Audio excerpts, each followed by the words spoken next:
जायचंय ना शाळेला, चल उठ. अजून 5 मिनिट फक्त.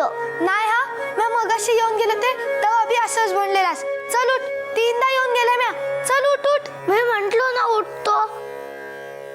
तू जा. साहिल, आता जशी मी तुला झोपताना गोष्ट सांगते ना व, तसं उठताना बी एक खरी खरी गोष्ट सांगणार आहे. ऐकतोयस ना व? तुला माहितीये, मी साहिलला, बाईसाहेबांना आणि घरातली समद्यासनी का आवडते एवढी? कारण सूर्यदेव मला येऊन सकाळच्याला आशीर्वाद देतात. मी लवकर उठते ना व, सूर्यदेव सकाळी येताना भरपूर आशीर्वाद घेऊन येतात आणि बघतात कोण कोण लवकर उठलं आहे ते आणि आंघोळ करून तयार आहे ते. आणि जे लवकर उठलेले असतात ना, त्यांना सूर्यदेव त्यांच्या पहिल्या प्रकाशाने आशीर्वाद बी देतात. आणि मग ती माणसं समद्यासनी आवडू लागतात आणि खूप खूप हुशार होतात. आणि हे बी बघतात कोण उशिरा उठला आहे ते. आणि जे उशिरा उठले असतात ना, त्यांना बघून सूर्यदेव लई रागवतात, भरपूर गरम होतात आणि त्यासनी चटके बी देतात. खरंच?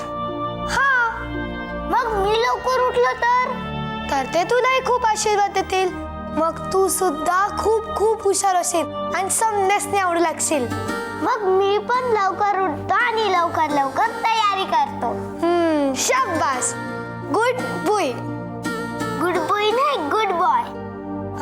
Good boy. हा,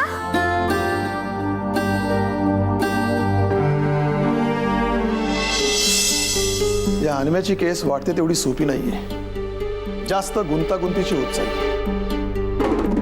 जोपर्यंत या केसचा एखादा धागा सापडत नाही तोपर्यंत ही केस पुढे सरकणं फार अवघड आहे.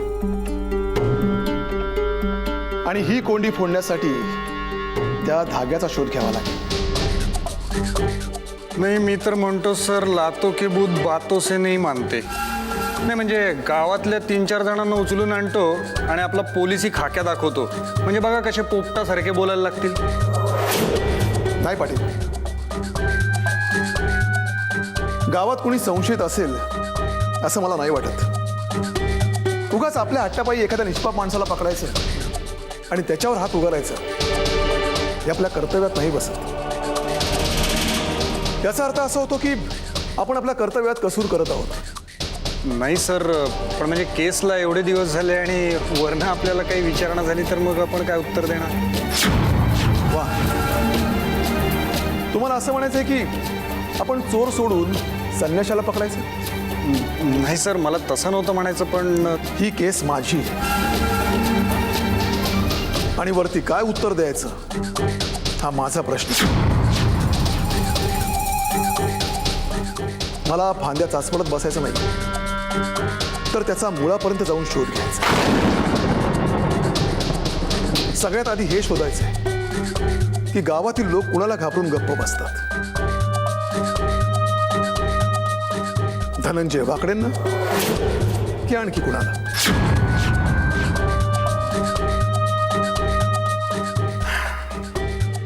लवकरात लवकर त्या धनंजय वाकडेला शोधायलाच पाहिजे. नाही सर, म्हणजे धनंजय वाकडेला भेटून काय होणार? नाही म्हणजे या हणम्याला तो ओळखत पण नसेल आणि या हणम्यासारखी 100-1 माणसं असतील त्याच्याकडे कामाला. हा, कोणाकोणाची मोजदाद ठेवणार तो?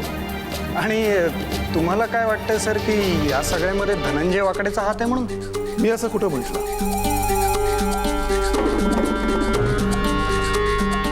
पाटील, बरीच माहिती आहे की तुम्हाला धनंजय वाकडेंची. नाही सर, म्हणजे आपल्या ड्युटीचाच तो एक भाग आहे ना माहिती ठेवायचं. ते दिसतंय ना किती माहिती ठेवता, किती माहिती देता. पण मला नाही वाटत की धनंजय वाकडेकडे जाऊन काही फायदा होईल. म्हणजे आपण जरी गेलो आणि चौकशी केली तरी धनंजय वाकडे काय असं थोडंच सांगणार आहे आपल्याला की या सगळ्यात त्याचाच हात होता म्हणून, किंवा हे सगळं त्यांनी केलं म्हणून? सांगणार नाही, पण त्याच्या बोलण्यावर नक्कीच कळेल की तो किती खरं बोलतो आणि किती खोटं. तेवढं मला कळतं मिस्टर पाटील. सरकारने त्यासाठीच माझी इथे नियुक्ती केली, हो ना?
ना ना ना ना ना ना ना ना ना ना ना ना ना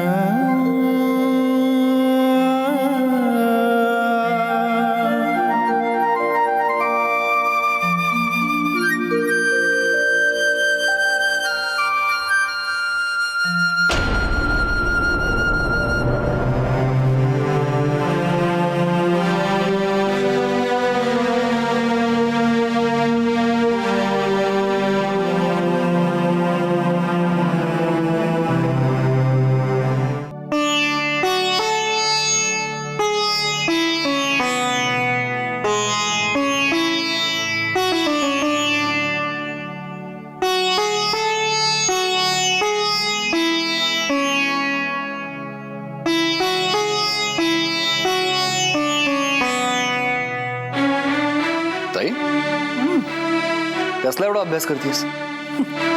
अभ्यास कसला रे? ती कोल्हापूर जवळ जमीन घ्यायची आहे ना, तिचे कागदपत्र आहेत. जरा नीट वाचून ठेवत होते. ते धनंजय वाकडे यायचेत भेटायला. त्यांच्याशी पुढची बोलणी करायची आहे, थोडा ॲडव्हान्सही द्यायचं आहे. म्हटलं सगळे नियम अटी नीट वाचून ठेवूया, म्हणजे कसं त्यांच्याशी बोलताना गोंधळ नाही उडणार. कमाल आहे ताई. म्हणजे ज्या गोष्टीची माहिती आम्हाला मॅनेजमेंटचं शिक्षण घेतल्यानंतर मिळाली तीच माहिती तुला मॅनेजमेंटचं शिक्षण न घेता सुद्धा माहिती आहे. एखादी गोष्ट मनापासून करायची असली ना की माणूस तिच्या मागे हात धुवून लागतोच लागतो. कुठल्याही मार्गाने आपल्याला हवी ती गोष्ट मिळवतो आणि आपल्याला हवी ती गोष्ट मिळवण्याचे योग्य प्रयत्न म्हणजेच मॅनेजमेंट. मग त्यासाठी वेगळं शिक्षण काय करायचं? आपले हे जे नावाजलेले मोठमोठे उद्योगपती असतात त्यांच्याकडे असतं मॅनेजमेंटचं शिक्षण. त्यांच्याकडे काय असतं सांग? त्यांच्या कामावरची निष्ठा, श्रद्धा, जिद्द. अरे हो हो हो हो हो, व्यक्तिमत्व विकासाचं शिबिरच घ्यायला सुरुवात केलीस तू माझी. बरं ताई, एक विचारायचं होतं. ते वाकडे जेव्हा भेटायला येणार तेव्हा मी तिथं असण्याची गरज आहे का? म्हणजे तुलाही मदत होईल आणि माझीही भेट होईल. नाही रे, तशी काही गरज नाही वाटत. मी सगळी कागदपत्र वाचली आहेत आणि हा व्यवहार नीट कळतोय मला. त्यातूनही काही लागलं तर मी सांगेनच तुला, पण आत्ता मी सगळं सांभाळेन. बरं, तर मी जाऊन विसर्जनाची तयारी करतो. तुझं काम आटोपलं की तू पण ये.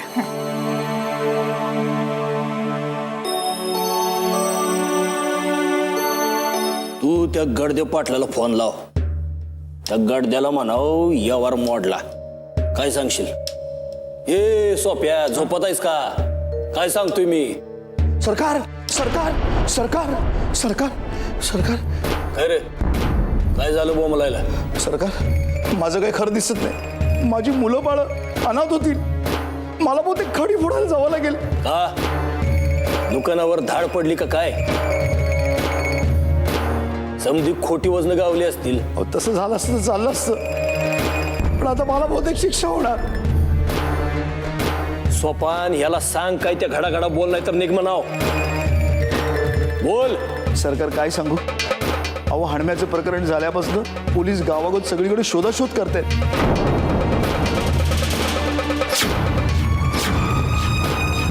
हो, कालच माझी सुद्धा चौकशी केली. लय खोदून खोदून विचारत होते. मला काय बोलावं कळलं नाही.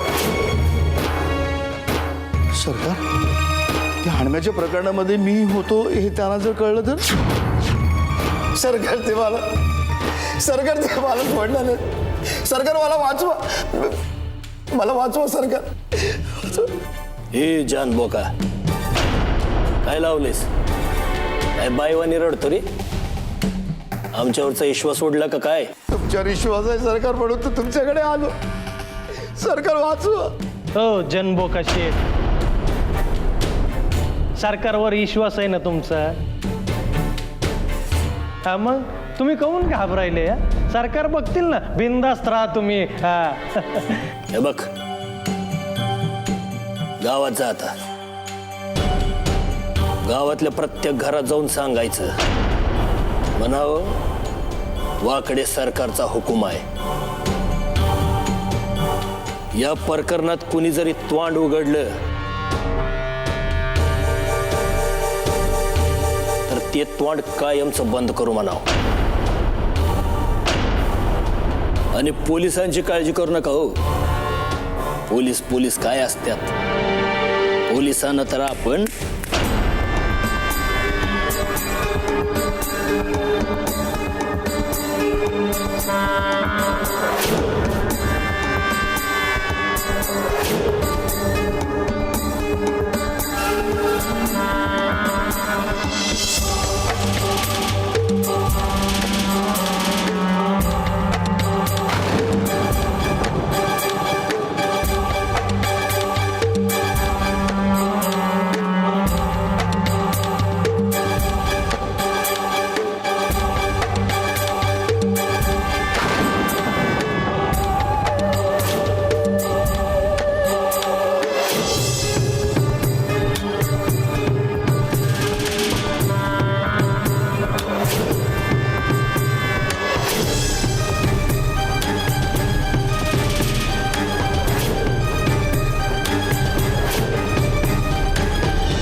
आनाबाई साहेब म्या करते. अगं राहू दे, फार काही करायचं नाहीये.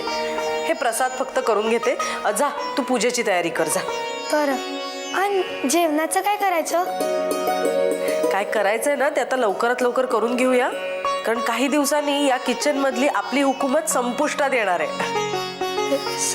संपू ते काय असतं? अगं म्हणजे काही दिवसांनी या किचन मध्ये आपल्याला प्रवेश करता येणार नाही.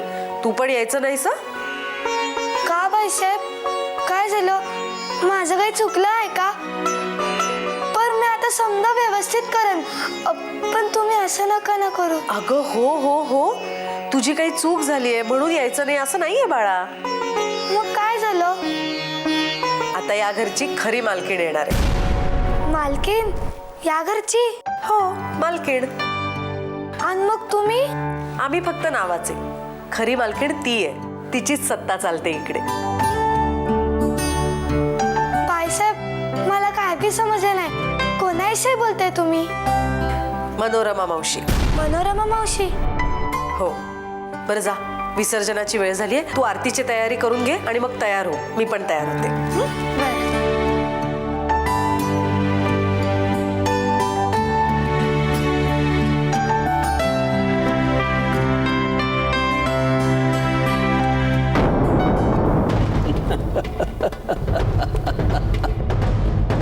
फौजदार प्रफुल्ल पाटील, काय आज आम्हाला भेटायला खाकी कपड्यात? काय सरकार थट्टा करता का गरीबाची? हो, कधी कधी सरकारची ड्युटी करावी लागते आम्हाला. अहो ड्युटी काय होत राहील की, पण आमच्या समोर असं कडक अवतारात आल्यावर कसं चालायचं? या बसा आईच पैसा.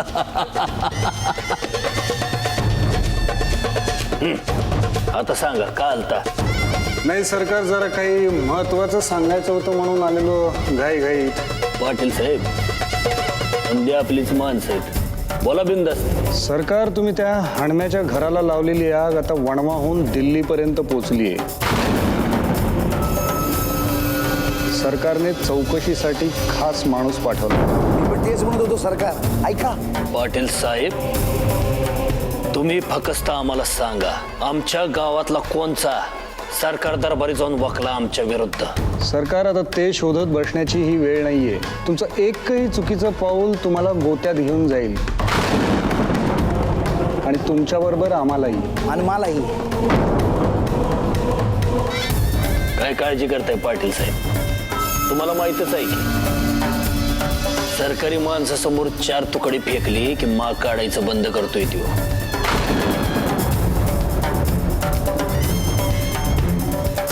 नाही सरकार, हा तुकडे उचलणाऱ्यातला माणूस नाहीये.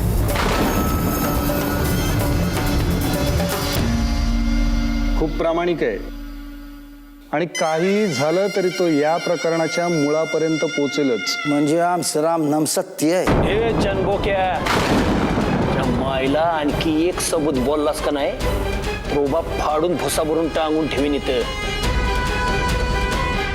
का हो पाटील, तुम्ही काही सरकारच्या वतीनं धमकी द्यायला आला काय आम्हाला? अहो, नाही सरकार, तुम्हाला हा धमकी देण्या एवढा मी कुठं मोठा आहे. अहो, तुमच्या हितातच आमचं सुख आहे की.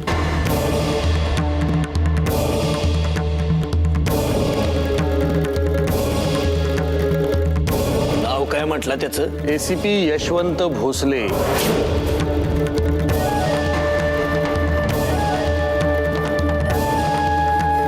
ACP भोसले. आईला आडनावामुळे माणूस प्रामाणिक आहे का काय? हे सोपाने कसं व्हायचं रे? सरकारी माणसं आता प्रामाणिकपणानं काम करायला लागली, कसं चालायचं? पाटील, तुम्ही नका काळजी करू, आम्ही बघतो काय करायचं ते. नाही सरकार म्हटलं जरा काही करायचंय, जे काही ते लवकर करा. तो भोसले कोणत्याही क्षणी तुमच्याकडे येईल चौकशीला.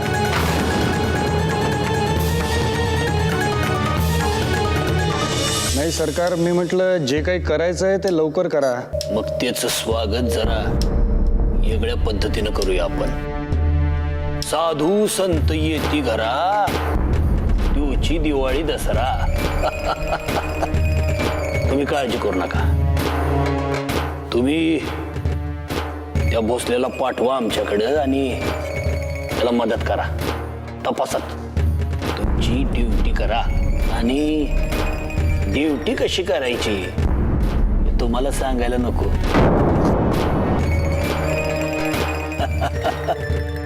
या आता. आणि बरं का पाटील, तुमची दिवाळी सुरू आता. म्हणजे आम्ही दर महिन्याला तुम्हाला जो काही पगार देतो का नाही, त्याच्या बरोबर औंदा बोनस बी मिळेल. बरं आहे सरकार, येऊ का मग? या.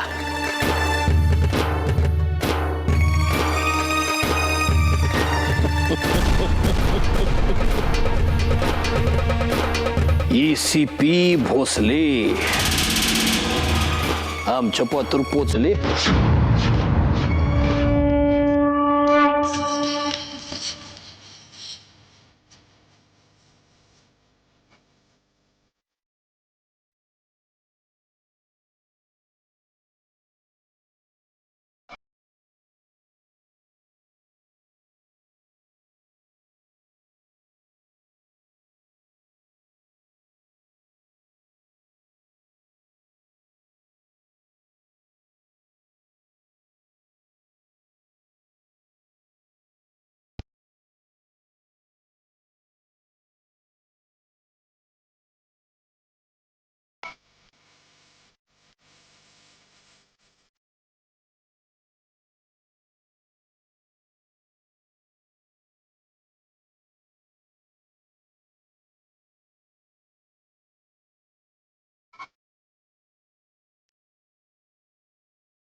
गणपती बाप्पा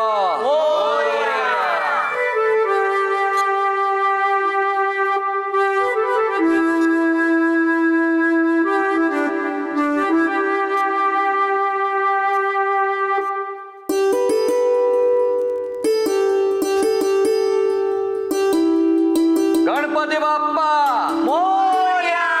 पुढच्या वर्षी लवकर या. लाडू मोदक घेऊन या. तो शंकर साळुंखे बोलत असताना अचानक क्षणभर वाटलं की त्याच्याकडून हनुम्याची बरीच काही माहिती मिळेल. पण तो बोलता बोलता अचानक थांबला. असं काय घडलं? की शंकरनं त्याची वाक्य बदलली? नाही सर, मला नाही वाटत तसं. काय? हेच की म्हणजे शंकरने त्याची वाक्य बदलली. अच्छा, तुम्हाला नाही वाटली, पण मला वाटली ना. त्याने त्याची वाक्य बदलली. म्हणजे तुम्हाला चांगलं माहित आहे मिस्टर पाटील, शंकरला कोणीतरी धमकावलंय.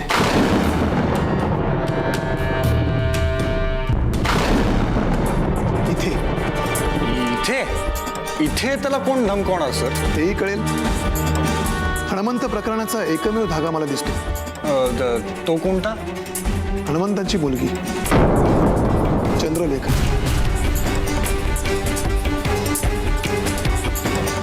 पण तिचा तर आपल्याला काहीच ठाव ठिकाणा नाही. आणि कशावरून ती जिवंत असेल आणि कशावरून ती मेली असेल? पाटील, त्या दिवशी ती आपल्याला बाई सांगत होती की चंद्रलेखा तिच्या मावशीकडे गेली. आधी त्या मावशीचा ठाव ठिकाणा शोधायला पाहिजे. तिथूनच आपल्याला काहीतरी क्ल्यू सापडेल. कदाचित आपल्याला चंद्रलेखाही सापडेल. पाटील, एक काम करा, गावात काही सिव्हिल ड्रेसमध्ये आपले कॉन्स्टेबल पाठवा आणि काही माहिती मिळते का ते बघा. या तुम्ही. Yes sir.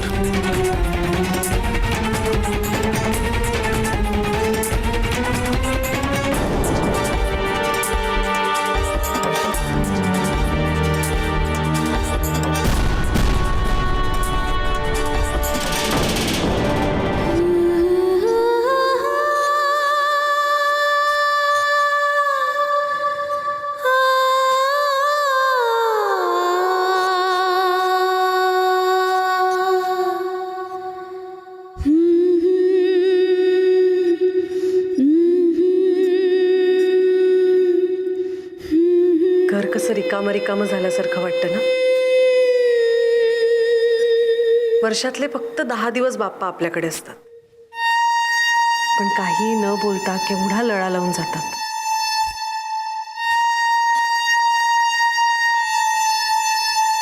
हे वेडाबाई, असा त्रास नाही करून घ्यायचा. गणपती बाप्पा मोरया, पुढच्या वर्षी लवकर या असं म्हणायचं आणि जोमाने कामाला लागायचं. जितकं मनाला लावून घेशील ना तितका त्रास होईल.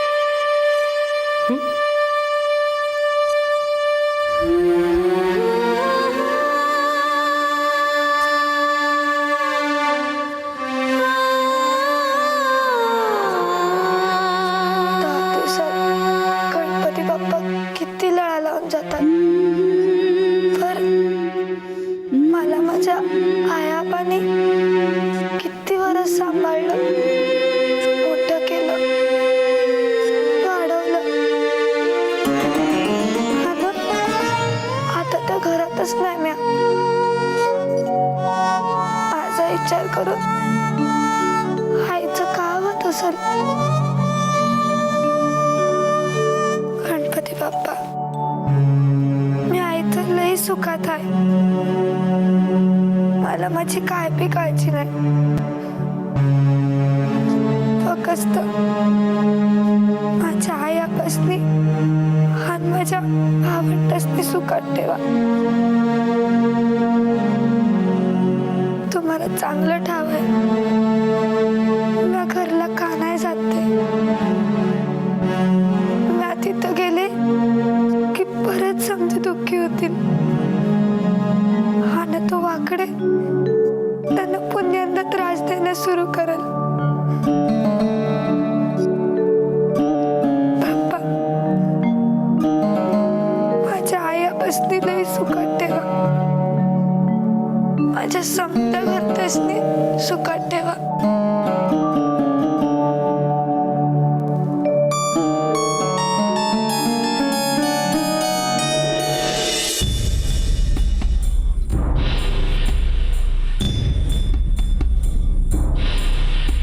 सोपान, ये बुलेट.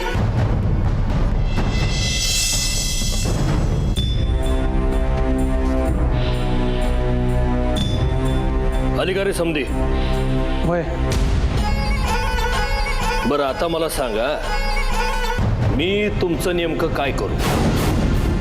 म्हणजे तुमच्या पुढं आरती ओवाळू का तुमची चामडी लोळवू? म्हणजे म्या समजलं नाही सरकार.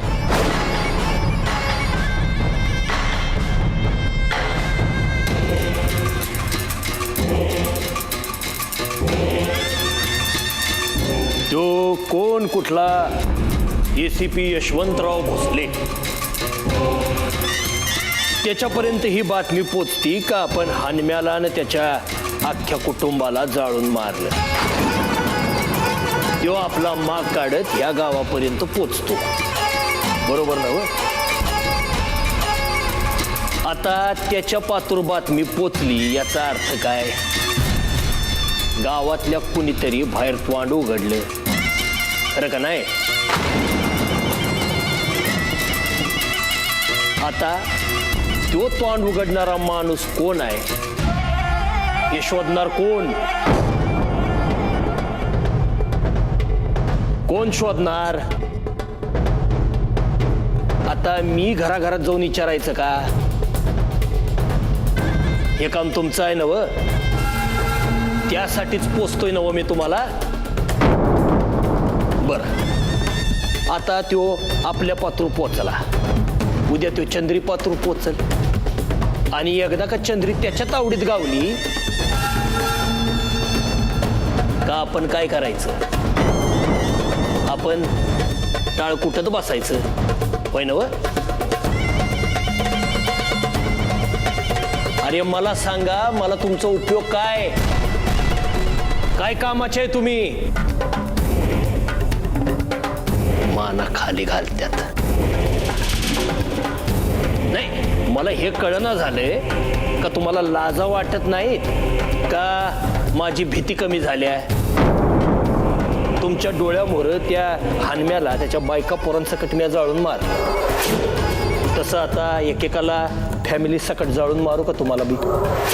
सांगा, तसं करूया आपण. जा रे, जा शोध, जा चंद्रीला शोध, त्या माणसाला शोध. काय खाली मान घालू बरा, जा. सरकार सरकार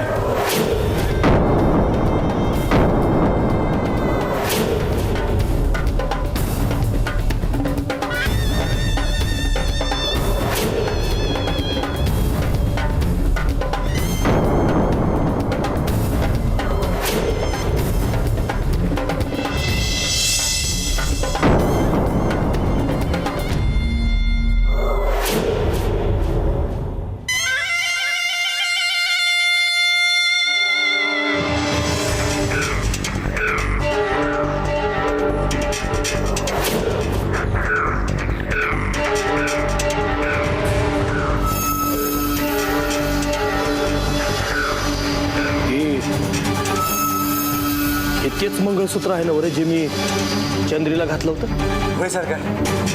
हे तुझ्याकडे कुठं आलं? ते सांगायला आलो होतो सरकार. मला नाही, त्या बाईला घावलं. बाई? कोण बाई? कराडमध्ये तुम्ही भाऊ राऊतला सांगून ठेवलं होतं ना, त्यालाच घावली आहे बाई. हा हा, बोलिव. हे बाई आद्य.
मला वाटलं साहिल साहिल झोपलाय. मी त्याला घाबरवायला आलो होतो. तू तू तू तू तू झोप. मी तुला काही नाही, तुला झोप.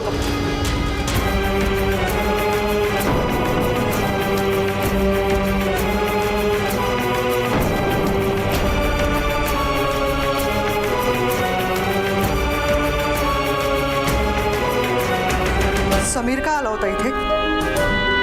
हा नाही बाईसाहेब, मी इथं झोपले होते, माझ्या पायाला काहीतरी लागल्यासारखं झालं म्हणून मी दचकून उठले आणि समोर बघितलं तर समीर भाऊ होते.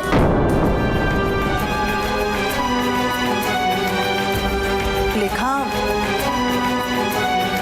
ह्या समीर भाऊ पासून जरा सांभाळून. हा म्हणजे समजा कधी काही बोलला तुला तो तर लगेच मला येऊन सांग. घाबरायचं नाही अजिबात. हा, मी सुद्धा तुला तुझ्या आईसारखीच आहे, हो की नाही? कसं असतं बाळा, जगात ना सगळी माणसं चांगली नसतात. जी माणसं आपली वाटतात ना तीच कधी कशी वागतील काही सांगता नाही येत. म्हणून आपण सांभाळून राहायचं. तू अजून लहान आहेस ना बाळा, आणि मी हे जग खूप जवळून बघितलं म्हणून सांग. ठेवशील ना लक्षात? बाय. चल झोप झोप बाळा.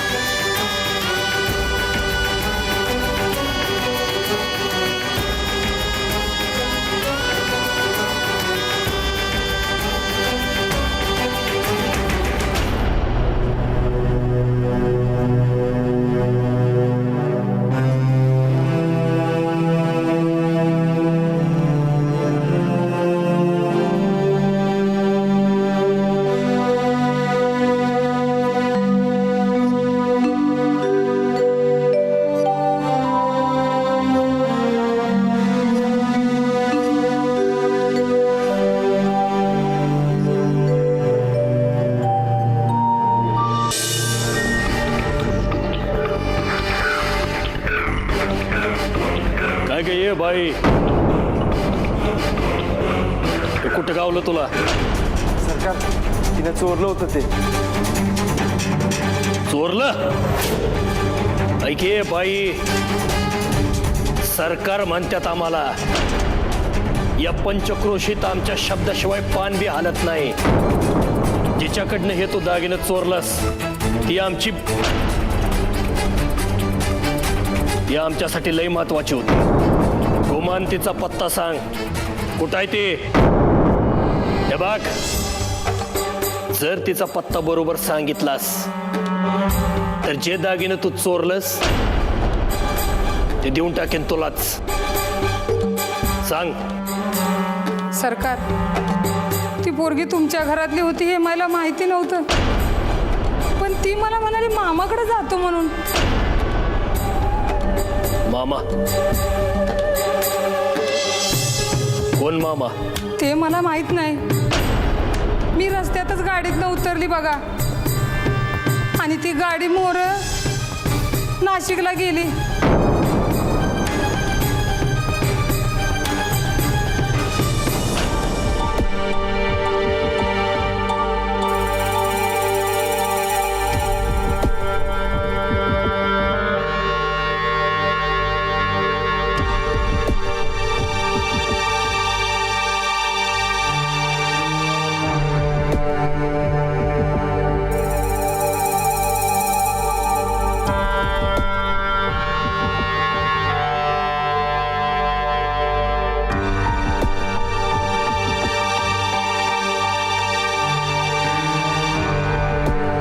ही जी तुझी नाटकं सुरू आहेत ना समीर, त्यांच्यामुळे फक्त तुलाच नाही मलाही आयुष्यभर मान खाली घालून फिरावं लागणार आहे. नाटकं?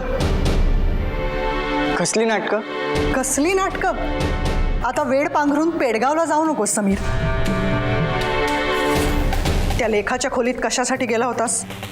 अगं मी चार्जर शोधत होतो. चार्जर ह्याच खोलीत असतो तुझा? अगं हो, तो नाही पण दुसरा. दुपारी साहिल बरोबर खेळत होता ना तर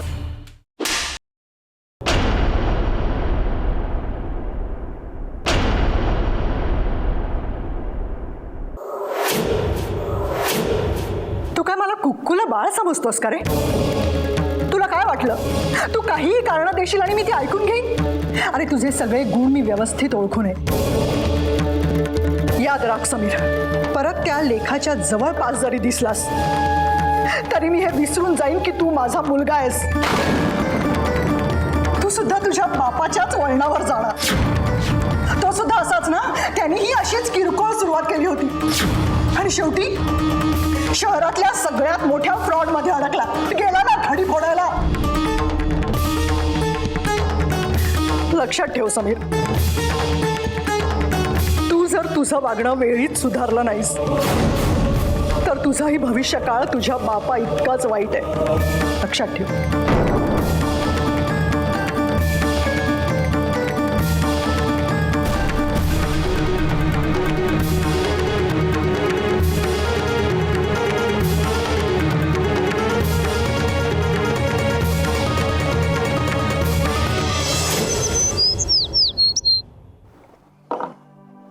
अरे पण मग काहीच बोलली नाही का ती? अरे विचारलं ना, तिच्या फॅमिलीबद्दल सगळं विचारलं, पण ती काहीच सांगायला तयार नाहीये. काय करावं काहीच कळत नाहीये. त्यात मनाली आणि साहिल दोघांचीही तिच्याशी अटॅचमेंट झाली. आणि मनाली तर आता असं म्हणते की तिला घरीच ठेवून घेऊया. शैलेंद्र, मला वाटतं तू देखील मनाली सारखाच विचार करतोय आणि म्हणूनच कोणत्याही ठोस निर्णयावर तू पोहोचत नाहीस. हे बघ शैलेंद्र, तुम्हा दोघांचा त्या मुलीबद्दलचा विचार नक्कीच चांगला आहे, पण हा चांगुलपणाच काही दिवसानंतर तुमच्या अंगाशी येऊ नये म्हणजे झालं.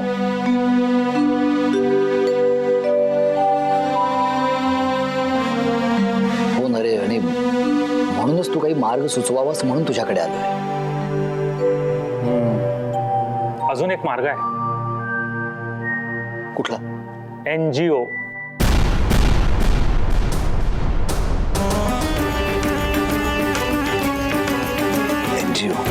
अरे हो, माझ्या ओळखीची एक NGO आहे, अनाथ मुलांसाठी काम करणं. नाही म्हणजे जोवर तिच्या आईवडिलांचा पत्ता लागत नाही तोवर तिला आलाच समजायला हवं ना. अरे पण लेखाला तिथं. शैलेंद्र हे बघ, तुझ्या आणि मनालीच्या हट्टाखातर तू लेखाला घरी आणून ठेवलं आणि तिच्या थ्रू तिच्या आईवडिलांचा पत्ता लावण्याआधीच तिचे आईवडील तुमच्यापर्यंत पोहोचले, तर तिच्या आईवडिलांना काय उत्तर देणार आहेस तू? आणि मग तिच्या आईवडिलांनी तुमच्यावर तिला फूस लावून अपहरण करण्याचा किंवा त्याहीपेक्षा खालच्या दर्जाचा आरोप लावला तर मग काय मिळवली?